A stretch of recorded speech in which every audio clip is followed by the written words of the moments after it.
also asked Weijia to reveal to us who said it. I think that would have gone a long way. Here she comes, so I'll ask her.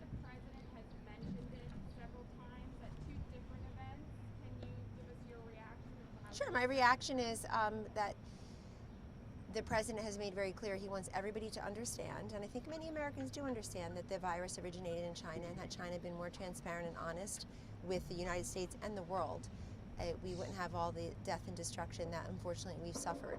And that's important as it be continued important. I saw a report within the last month that roughly the number of Americans who regard China as a, quote, adversary has jumped in the polls from 11% to 31%. That's obviously owing to this global pandemic that we're suffering, that China does not deny responsibility, and we'll continue to look at that. I'm glad you're joining us, Weijia, because I still invite you up here to tell us who said that, and I think that would be a very important revelation for us. That's not a source for you to protect. That's somebody who shouldn't have said that, and you're claiming did say that, and we still don't know who that was. You're changing the subject. I think you should have done... No, I'm not, Weijia. No. Yeah, you missed that. We already talked about that.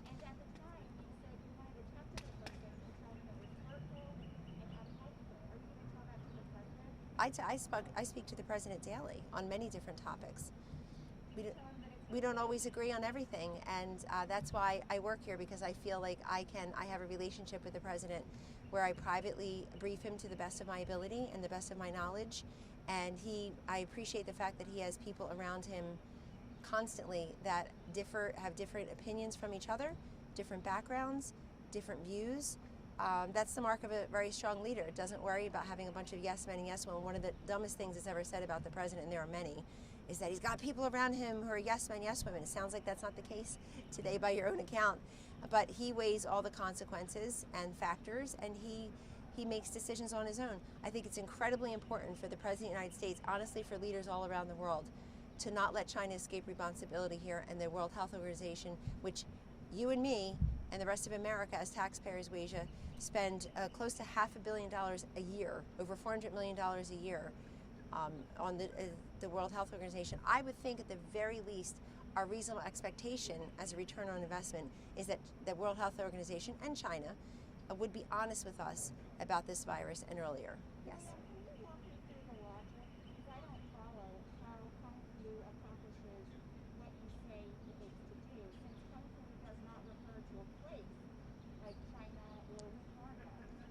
How do you know, excuse me, how do you know the way people, how do you know that people aren't anticipating that or not connecting that? You don't know that. And while the president, excuse me, while the president is saying it, he's also saying this virus came from China. China is responsible. That's not true. That's not true. He said it's called many different things. It's called the Wuhan virus, the Chinese virus, and then he used another term. You can ask him. How's that? You should have come forward 100 days ago when you had the chance. You lost your opportunity. You lacked the courage to tell everybody who said that to you, and you could have done that because you like to stoke this instead of solving it. I'm here to solve things, not stoke them. You did the opposite on this issue. Do you have a different question? We got a lot going on here. So today we've got, if anybody's interested in an executive order, again, helping children, foster care, adoption, the President, First Lady on the front lines of this issue. I'm glad we're doing it because we see the protection of children is always important to us. But in case of COVID-19, many kids really have been denied a lot of the services and a lot of the school-based and community-based and faith-based opportunities and services that they can usually rely upon. So we want to make sure that they are protected. Yesterday I was in Wisconsin with, speaking of helping kids, with Vice President Pence, and we went to a STEM school, public school, and really had a fabulous conversation there with parents and administrators, principals. Certainly I think one person was a superintendent, but really heard from the people on the front lines how much school choice and charters and educational freedom scholarships, which should definitely be passed by Congress in this fourth tranche to help these schools, these non-public schools, how much it's helped kids, particularly kids in communities of color, to have an alternative to public schools where those public schools are not serving those kids. So we'll continue to fight for that. It's the 30th anniversary of the Milwaukee School Choice Program. I have to tell you, ladies and gentlemen, as I said yesterday in Milwaukee twice, in 2 appearances where the open press was there, the VP's pool was there, and others, that people compassionately and philosophically disagree on issues in this country, and we are split down the middle on plenty of issues, and I respect that because we're in a great democracy where people disagree. I've never, in 30 years working on school choice and charter schools and educational freedom, I have never heard a compelling, persuasive, memorable, game-changing reason and excuse why people are against school choice and charter schools and education freedom. They're standing in the schoolhouse door preventing these kids from exiting failing schools and depriving and denying their parents of a better choice. I don't know why Presidents Clinton and Obama denied opportunity scholarships here in Washington, D.C. I think it's wonderful, and I applaud their ability and their decision, along with their wives, to send their 3 daughters to a very fine private school here in Washington, among the finest. But I think other people should have that opportunity too, and they should not have voted against that. Kellyanne, I know there are meetings this week on the annexation of the West Bank here. What's that? Kellyanne, I know there are meetings this week on the annexation of the West Bank here at the White House. Does the president support the annexation? So you're right, there are conversations, and I will tell you what someone on the ground in Israel told me just this morning when I spoke with him, that if you look at the difference between what's reported and the reality on the ground in Israel, they feel like these conversations couldn't even be had without the last 3.5 years of President Trump being the best friend to Israel, to quote Mr. Netanyahu, that Israel's ever had. Whether it's making good on the promise of 8 presidents, 8 including President Trump, Republican and Democratic presidents, all promised to move the U.S. Embassy to Jerusalem, to recognize Jerusalem as the capital of Israel, and he's the first one to make good on that promise. That he also recognized the Golan Heights. He also has tried to bring peace to the Middle East in many different ways. But we are having there are conversations being had. Obviously, the president will have an announcement. He's talked about this in the past, and I'll leave it to him to give you a big announcement. Very happy those talks continue. Is he not concerned about the reaction from Arab countries and the Palestinians to this? He's concerned about the fact that we've had thousands and thousands of years of turmoil there, and I know many of you reported at the time, because I stood over there and talked about it. I guess it'll be 3 years, about 2.5 years ago, December 2017, I think. The same thing was predicted, that there would be mayhem and murder and death and destruction. It's always, when he pulled out of the Paris Accords, we're all going to die. The next day, we're going to melt to death. He moves the embassy to Jerusalem. The Arab world was going to disappear. Thank God that wasn't true. I mean, there's always this, scare tactic, shock the conscience tactic of all the bad that's going to happen, and then it doesn't happen. Thankfully, thank God. We still mention him in our White House, and let's just see, because the president wants to be an agent for peace in the Middle East, and is trying to do that. Anyone else on anything else? One question, Kellyanne, on COVID. We're seeing increases in 20 states just in the last few days. These are more than spikes or flares, and many people are concerned about them. What's the federal government going to do to help the states? Is there going to be another shutdown in some of these places? Because we're talking record numbers in a couple of places. Sure. So a few things. I'm in those task force meetings. I was in one just this week, or actually would have been late last week, where we had a task force meeting. I think there's one today. I'll be in there. Dr. Fauci himself was talking about flares, spikes, surges, new cases, that the terminology is not as important as our capacity, as our ability to meet the moment with ventilator capacity, ICU beds, the hospitalizations, the death rates are down, thank God, the hospitalizations, and it's very clear that as we continue to test younger people, we're seeing more cases among younger people. When I say younger, not kids, thank God, but people, below 65, 60. Many of them are going back to work, and the employers are saying you all need to be tested before you get back. So either are newly infected or were for quite a while and nobody knew it, asymptomatically. Number 2, as some of these bars and restaurants and social settings have reopened, you also see in some places hotspot spikes. That is true. But I was on the call, I know what I did this week, I was on the call on Monday with the Vice President and the governors, that's what I'm thinking of, where very clearly this was walked through. Dr. Birx, Dr. Redfield, Dr. Fauci, involved in those calls at all. I hear the questions the governors are asking, I hear the statements they're making. Nobody is talking in some of these states about going into another economic lockdown. and creating a pandemic within a pandemic. But we are in a much better situation now than we were previously in terms of dealing with the pandemic. Ventilator capacity, very important, ICU bed capacity. And we need these governors to continue to tell us, along with their hospital systems, what they need, but also what they have.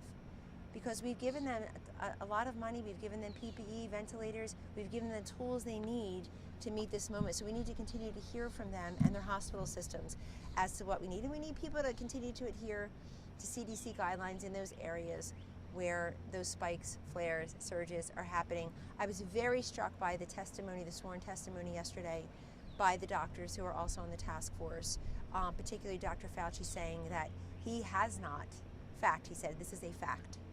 He has not, and he's unaware of anybody on the task force being told by anyone in the government to slow down testing. That is a fact. We have the most testing of anyone in the world, over 25 million and counting. We have more tests available than people coming to take the test. But in addition to diagnostic testing, we need people, and I heard this in the governor's call the other day too. I think it was Dr. Birx, but it doesn't even matter. The task force told the governors, please make sure you are telling people who were infected in your states to come forward and donate their blood, because we need that convalescent blood plasma also. And again, we need the governors to tell their residents and their citizens that as well. So those communications continue. I was in that meeting where the governors, the ones that would really surprise you, thanking the president, thanking the vice president, thanking the administration for all we've done. But this is still with us, obviously. COVID-19 is here. After all this time, after the months and 120,000 deaths, all of which are tragic. Does the president still not really know what 19 means on the end of COVID, or is that another White House joke? Of course he does, and he also knows that. Really? He also knows that we wish that China had been honest and transparent earlier, and the fine, World but Health last Organization. night No, he it's said- not fine. But no, last night It's he not said, fine. who knows what 19, why it's called 19? Why would he say that if he knows? He does know what that means, Does he? and I think it's most important that you see everything that we've done to help the country. I mean, you can go swing for the fences, go for the soundbite. I don't know if it makes you feel better, or you go viral. We're to the fences, go for the soundbite. I don't know if it makes you feel better, or you go viral. We're talking about a different kind of viral.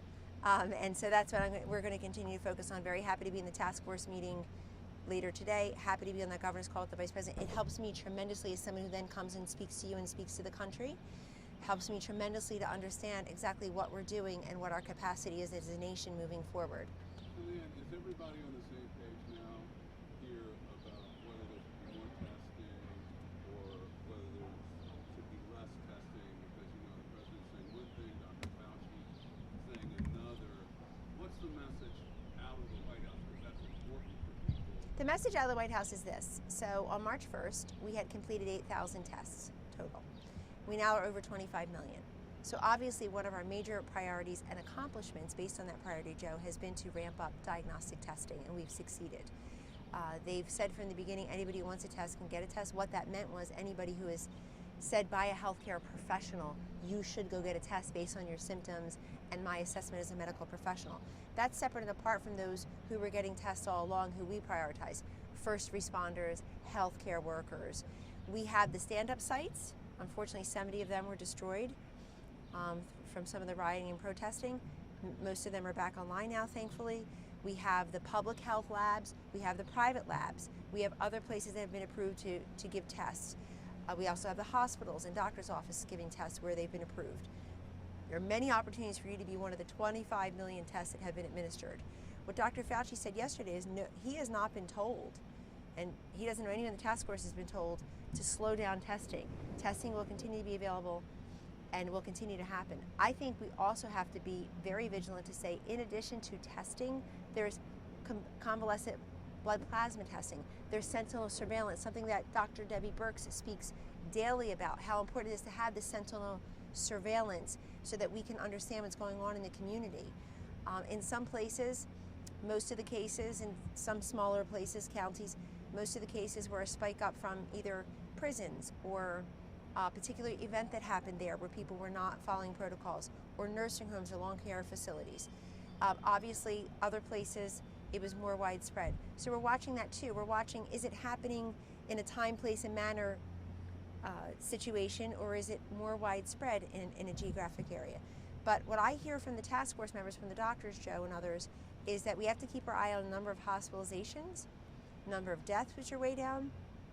I think yesterday when I was with the vice president, also the head of the task force, we were talking, I don't have the exact numbers, but the day before, it was about 270. All of a tragedy to me and to us.